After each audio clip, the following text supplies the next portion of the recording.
Hello,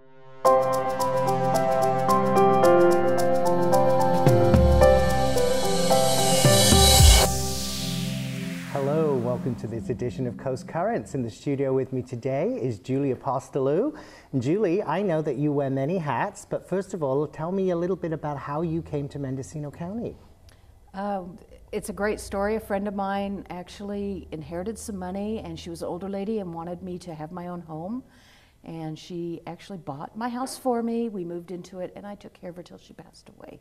Okay. So I have a little acre outside of town. Wonderful. So tell me a little bit about the hats that you wear in our community. Well, a lot of you know me as the bus driver. I drive to Santa Rosa and drive around town on dial-a-ride for Mendocino Transit Authority. I'm a part-time bus driver.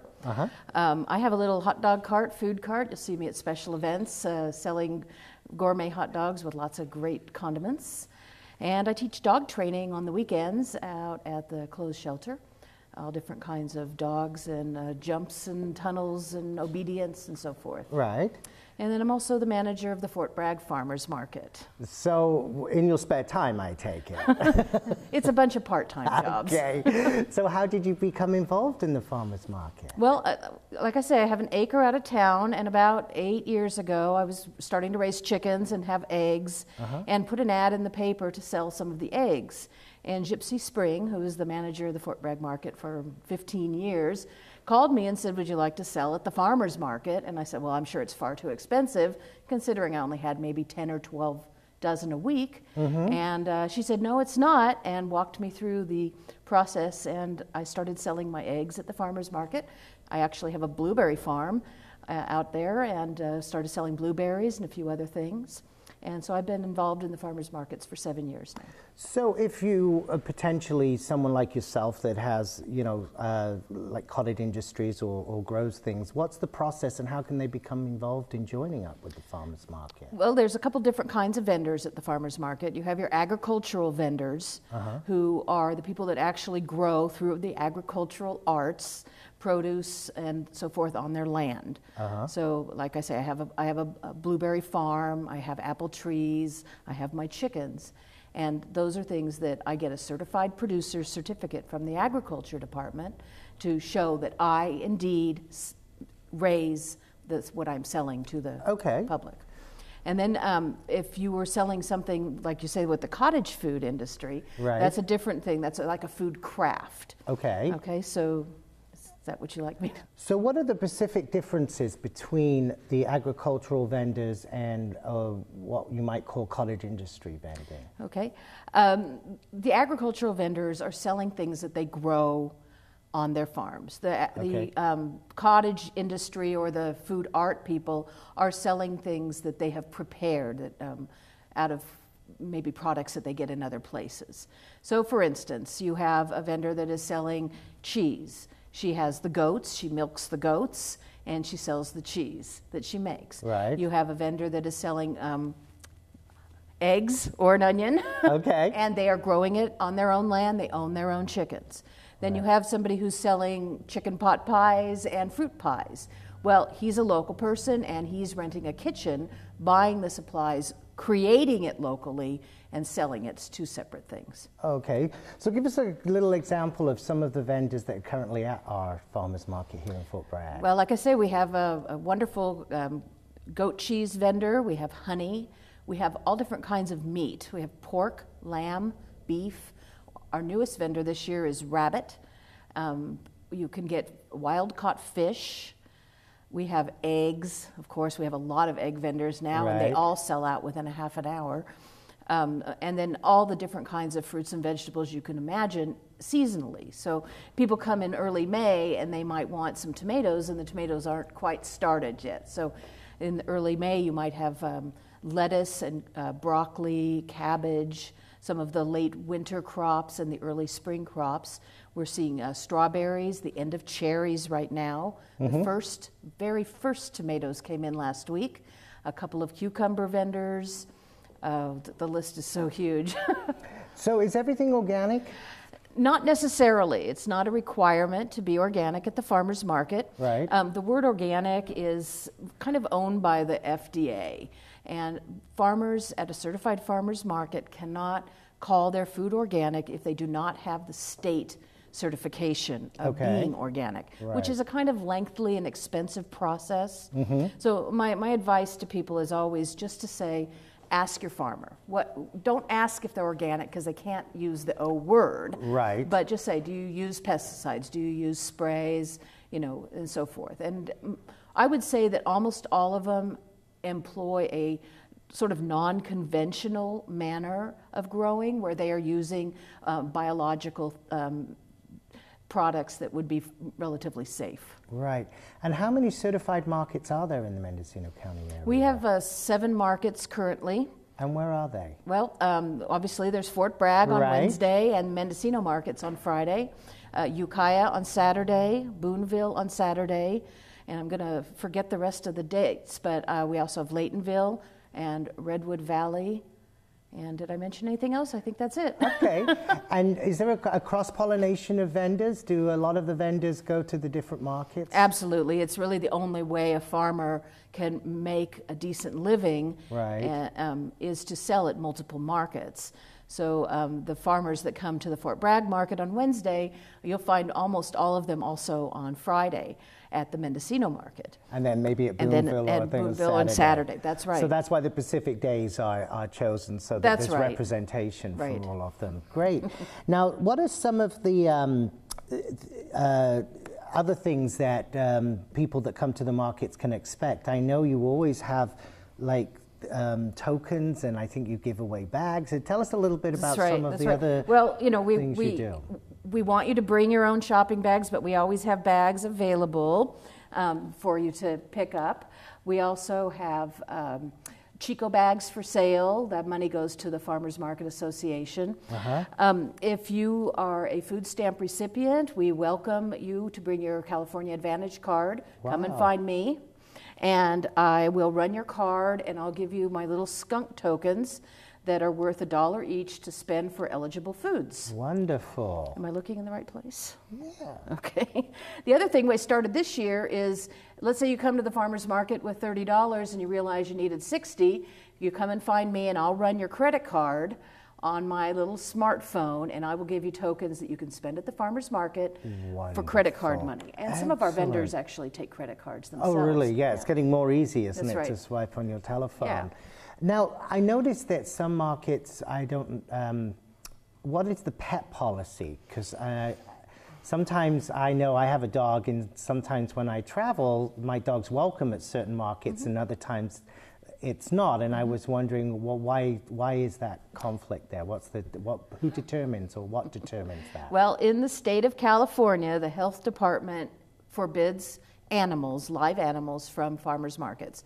They are food facilities. It's like trying to take your dog or cat or snake into a kitchen of a restaurant. There's food stored and food being prepared, and that's why we don't allow dogs, etc., at the Fort Bragg Farmers Market or any of the Mendocino markets. Except guide dogs? Absolutely. Service dogs are always exempt from those rules. Okay, great. And how can a community that maybe hasn't got a farmer's market, is there a way that they can find out how to maybe start one for their own communities? Absolutely. You want to take a look at viability. You know, is there a demand for it in your community? Do you have farmers that are, regional, that are interested in selling at the market? Then you have to find a location that's going to work and isn't going to cost too much, that has that it has parking and safe space for people to enjoy the market. You'll need a manager, and you'll need things like insurance. And all of our certified farmers markets they're certified with the state of California, the Ag Department. They are, like I say, insured. We all take the WIC, the Women, Infants, Children. You have to have a certification for that. Local business license, encroachment permit with your location, and 2 health department permits. Okay. So there's a certain number of things that have to be done. But once they're done, they're done, and you're ready to go. And how expensive is it for vendors to be a part of a a farmer's market? Well, let's say that you decided that you were growing garlic in your backyard and you had a ton of garlic and you wanted to be a garlic vendor. So you would first contact the Farmers Market Association at mcfarm.org. Okay. Okay. And you would download the packet of vendor materials. Then you would go to the county ag department and you would get a certified producer certificate. And that's a piece of paper with an embossment that states all the things that you're going to grow. So it would maybe have 5 different varieties of garlic, your name, and the location you're being sold at. Okay. The ag department would come out and inspect to make sure that you were indeed growing the garlic there. Right. And then you would turn that certificate, which costs like $15, and $30 for the Mendocino County Farmers Market, proof of car insurance, and you would turn that in. Then you would come to market. Right. And based on your gross sales each week, your stall fee would be a minimum of $5 and a maximum of $33. So it's very affordable for the vendors. It's not a huge overhead, and that's whatever size booth. It's all based on gross sales. Now, is the setup of a booth incorporated in that, or do people need to bring their own equipment to set up a booth? They need to bring their own equipment, definitely, yes. Okay. Yes. And what vendors would you like to see in the future that maybe we're not having at the moment? I would love to see somebody who cultivates their own mushrooms selling at the farmers market. Uh-huh. And I would really enjoy nut vendor. If there's somebody in the local counties, of course our market only allows people with the surrounding counties to Mendocino, so Sonoma, Lake, Humboldt counties, so we can't go too far off the beaten path there. Right. Let's see, I have my little list here. I would love somebody to do dried herbs and herb mixes that they Okay. grow. And I would love to see some ethnic types of products. For instance, somebody who specializes in Asian vegetables or things that would be good for Hispanic dishes and so forth, with a kind of a niche market. Now, I noticed that, especially at the Fort Bragg market, it's much more than just a shopping experience. I noticed that there's food vendors there, there's usually musicians playing, and there's, it's almost like a social gathering. It is. What other things in the farmers market do you want to see kind of represented? Is there some things that are not allowed to be represented? Are there some products that unfortunately you're not able to showcase? Well, at the current time, the Fort Bragg Farmers Market and most of the other Mendocino County markets don't allow handicrafts. It's just, we want to stay focused on food and the farmer piece of it being very important. Right. We are in Mendocino County, but marijuana and the various things related to that are not considered a certifiable product. Okay. Live cultures are not a certifiable product. And wild mushrooms, people that go off into the forest, that's not certifiable. So we can't really allow those things. We touched briefly on the cottage food industry thing.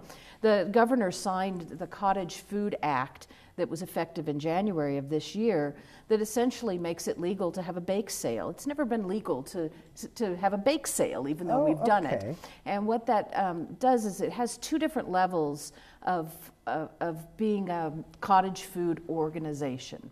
So one of them would be your direct sales. I bake a pie, you buy my pie. The other one is indirect sales, where I bake a pie, I sell it to Harvest Market or something. Oops, I probably wasn't supposed to do that. Sorry. And they sell it, so indirect sales. If you wanted to do something like, I could use a tortilla vendor. Maybe you're really good at making tortillas. You get your cottage food. You self-certify your own home kitchen for potentially hazardous foods. Mm-hmm. And then you would get a temporary food permit to sell at the certified farmers market. Join our association, and you could sell your homemade tortillas at the farmers market week after week. And so it's a great opportunity for people. Is there a website that people that might be interested in finding out more? Yes, the Environmental Health, the Mendocino County Environmental Health website. And then you would click on the cottage food. It's in the bottom right.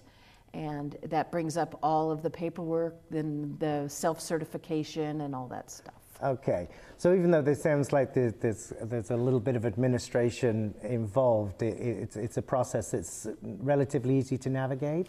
It is, yes. I mean, anytime that you're going to offer something to the public, you do have to jump through a few flaming hoops. Right. But usually the process isn't that complicated if you take it one step at a time and understand that it's, you know, it's for public safety, and to really know for sure that you are actually preparing and selling the food that you made. Are you doing any educational outreach in the community or working with any of the other nonprofit organizations?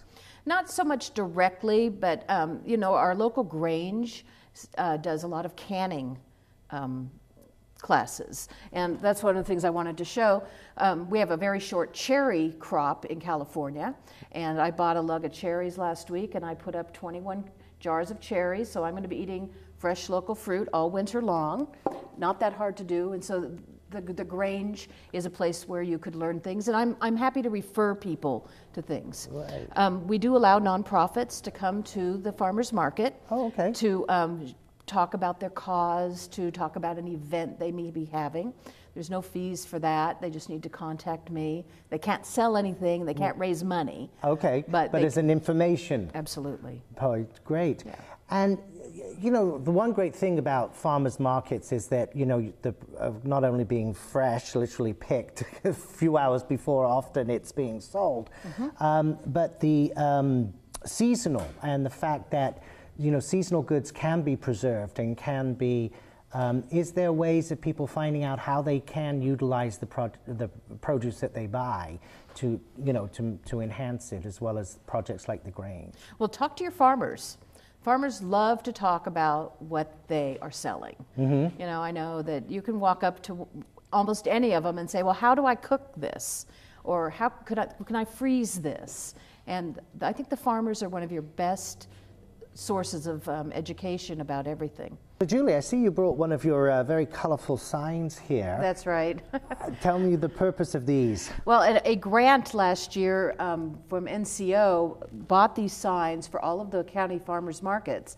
So I have a lot of lawn signs available. Very nice. I have the poles that go on them, and I would love to have some of our local residents stop by the farmers market booth near the parking lot, pick one up, and put it out in your front yard. Great. So let's tell our audience again, the Fort Bragg Market is on Wednesday between 3 and 6 at the corner of North Franklin and Laurel Street, and first sale is at the opening bell at 3 o'clock. Okay, and how long is the farmers market season? The Fort Bragg and Mendocino markets run from the first week of May through the end of October. Oh, excellent. So that's quite a long season then. Yeah. Well, Julie, thank you so much for joining us in the studio today. I've learned a lot about farmers markets, and I'm excited. I hope that the community is excited about this wonderful opportunity that they have for supporting local agriculture in our community and also supporting our local businesses. So we hope to see you at a farmers market soon. And again, Julie, thank you for your time. My pleasure, Ellen. Thanks for having me here. Pleasure.